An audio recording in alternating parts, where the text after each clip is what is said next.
تحریک آزادی جموں کشمیر حیدرآباد کے زیر اہتمام یوم کشمیر پر پریس کلب کے سامنے بھرپور احتجاج کیا گیا، جس میں سینکڑوں افراد نے شرکت کی۔ مظاہرے کے شرکاء کشمیریوں کے حق میں اور بھارت کے خلاف نعرے بازی کرتے رہے۔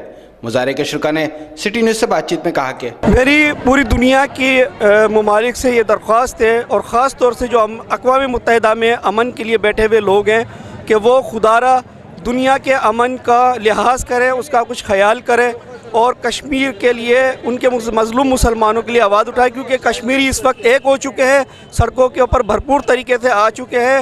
اگر یہ لاوا بڑھ گیا تو عالمی امن کے لیے انتہائی خطرے کا باعث بنے گا۔ ہم اسی بنیاد پر آج کشمیریوں کے ساتھ اظہار یکجہتی کے طور پر کھڑے ہوئے اور یہ عزم کرتے ہیں انشاءاللہ تعالی وہ وقت دور نہیں، کشمیریوں کو آزادی بھی ملے گی اور کشمیر بنے گا پاکستان انشاءاللہ۔ قاسم آباد بزنس فورم اور قاسم آباد شاپ کیپرز ایسوسی ایشن کی جانب سے بھی تاجر رہنما رحمت اللہ سان کی قیادت میں ریلی کا اہتمام کیا گیا، جس میں سیاسی اور سماجی رہنماؤں کے علاوہ تاجروں اور شہریوں نے بڑی تعداد میں شرکت کی۔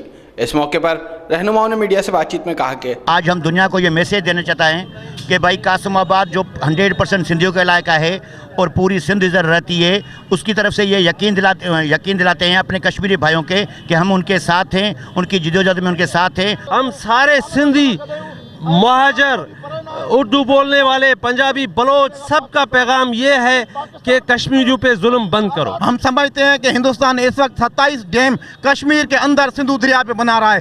جب یہ ڈیم بن جائیں گے سندھ اور یہ ملک بنجر ہو جائے گا۔ اس لیے ضروری ہے ہم سندھو دریا کو بچائیں، سندھی قوم اور پاکستان اپنے وجود کو بچانے کے لیے کشمیر کی آزادی ضروری ہے۔ شہید ذوالفقار علی بھٹو نے نعرہ لگایا تھا، شہید بینظیر بھٹو نے وعدہ کیا تھا، قائد اعظم محمد علی جناح نے کہا تھا جب تک پاکستان نہیں بنے گا ہم ہاتھ نہیں نکالیں گے۔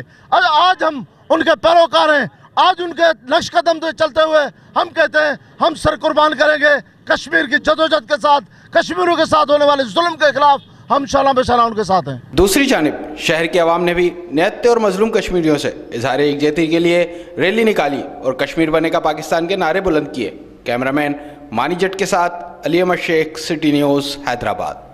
ہم لاتے ہیں ٹاپ نیوز، آپ کے فیورٹ ٹاک شوز اور انلمیٹڈ انٹرٹینمنٹ صرف یوٹیوب پر۔